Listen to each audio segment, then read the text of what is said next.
هاي سهرتنا الأخيرة بشهر رمضان المبارك، واللي ترافقنا فيه كل ليلة بحكايات جديدة وحلوة، شي بيضحك وشي بيبكي. هو اللي ببكي أكثر والله يا سارة هيك أقولك. عمالي حاولت ضحكك على طول. ضحكينا شوي. ضحكينا اليوم. يعني اضحك. الحكاية هلأ فيها ضحك معنوي مش ضحك مادي. طيب هات لنشوف شو قصتها. عنوانها أبو خيمة زرقاء. سامعة بهالكلمة قبل؟ أكيد. ست منى سامعة قبل بأبو خيمة زرقاء؟ لا أنا أكيد سامعة. هي من التراث، بس كمان إلها حكاية، والحكاية حقيقية وصارت. نعم. كان يا مكان بقديم الزمان كان في شاب يتيم مش عارف لا أصله ولا فصله منه، ما إله لا عمام ولا خوال ولا حدا يهتم فيه.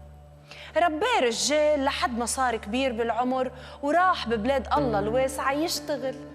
ولما تجوز إجا حظه كمان على ست كمان لا إلها عمام ولا إلها خوال، مقطوعة من شجرة مثل ما بيقولوا. عاشوا سوا، بس وجه الست كان حلو عليه. إجا صبيان وبنات والحمد لله صار عنده شوية رزق. بيوم من الأيام قال لها لمرته بدي روح على الحج، بدي روح على بيت الله، بدي حج. وكان من زمان اللي بده يحج بده يغيب له على الأقل شي شهر، مش مثل هلا 4-5 أيام 6 أيام وبيرجع.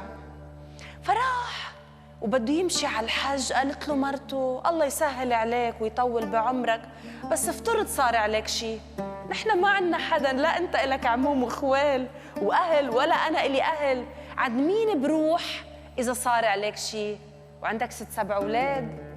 قال لا يا مرة شو حيصير علي؟ على كل ان صار علي شي روح عند ابو خيمة زرقاء، روحي عند ابو خيمة زرقاء. راح الرجال وتسهل 20 يوم 25 30 يوم، كل الحجاج رجعوا إلا هو. بالحج مرض كتير وصار عليه عارض صعب إنه يرجع، وضله فترة لبيقدر يمشي، ولدوب كان عم يتعالج. مرته تطلع يمين شمال شو بدها تعمل؟ خلصوا المصاري البندية، خلص الأكل البندية، شو بدها تساوي؟ تذكرت إنه جوزها قال لها روحي لعند أبو خيمة زرقاء. حملت حالها، لبست عليها وراحت على السوق، تطلع يمين تطلع شمال. هيدا حاطط خيمة حمراء عم ببيع تحتها بطيخ، وهيدا حاطط خيمة صفراء عم ببيع تحتها بندورة، وهيدا وهيدا وهيدا. ما كانت تلاقي أبو خيمة زرقاء لمشيت مسافة طويلة للقت واحد حاطط شادر خيمة زرقاء وقاعد تحتها، وحواليه ناس وبيشتغلوا وعنده مصلحة كبيرة وتجرة وسمانة وبضاعة.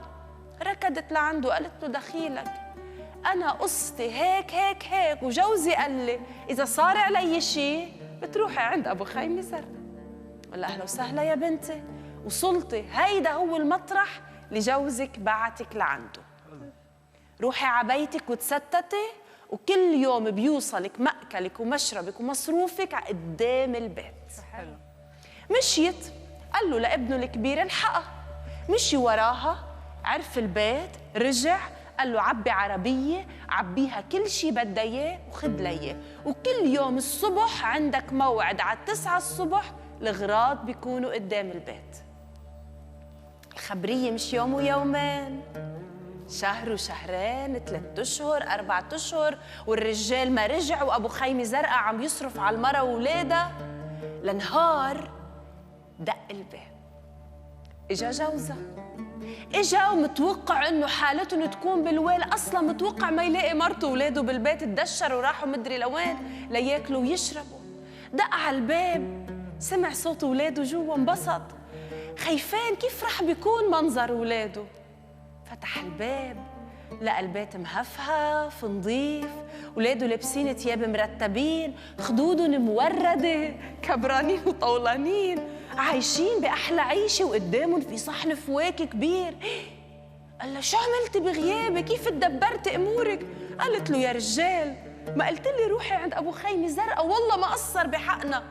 قال له كيف رحتي؟ مين هو هيدا أبو خيمة زرقاء؟ أنا قلت لك أبو خيمة زرقاء يعني قصدي إنه الله رب السما هو اللي بيعطيكي وبدبر لك امورك. مين هو هيدا أبو خيمة زرقاء؟ قالت له انطر دقايق على 9 الصبح كل يوم على الموعد بيوصل ابنه جايب كل شيء، روح معه وتعرف عليه. والله ومشي معه راح وصل، طلع هيك لقى في خيمة زرقاء. قال له يا عمي ما تواخذني، مرتي فكرتني عم بقصد حدا حقيقي، أنا يعني يمكن مرتي هبلة ما تعرف بسيطة. قال له لا مرتك مش بسيطة. قال له طيب خد مصاري، قد ايه صرفت على اولادي وعائلتي؟ هون عصب الزلمه وعقد حواجبه وعلى صوته، قال له بك شيء؟ انا اللي بدي اقول لك شكرا لانه مرتك اجت لعندي. قال له كيف؟ قال له الله بعتها لعندي ما بعتها عند غيري، بدك ياني انا ازعل؟ قال له اللي بيعطي لازم يكون هو مبسوط، لانه الله سخر له حدا يطلب منه الشغله.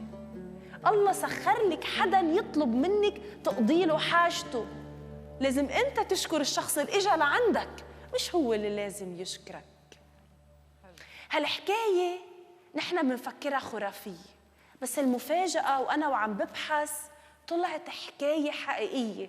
بسنه الخمسينات صارت بمدينه بغداد وصارت بالعراق، ومن وقتها لهلا اهل العراق واهل بغداد بس بدهم يقولوا عن حدا معطاء وكريم بيقولوا عنه أبو خيمة زرقاء. وانا اليوم لبست لكم ازرق. يا الله.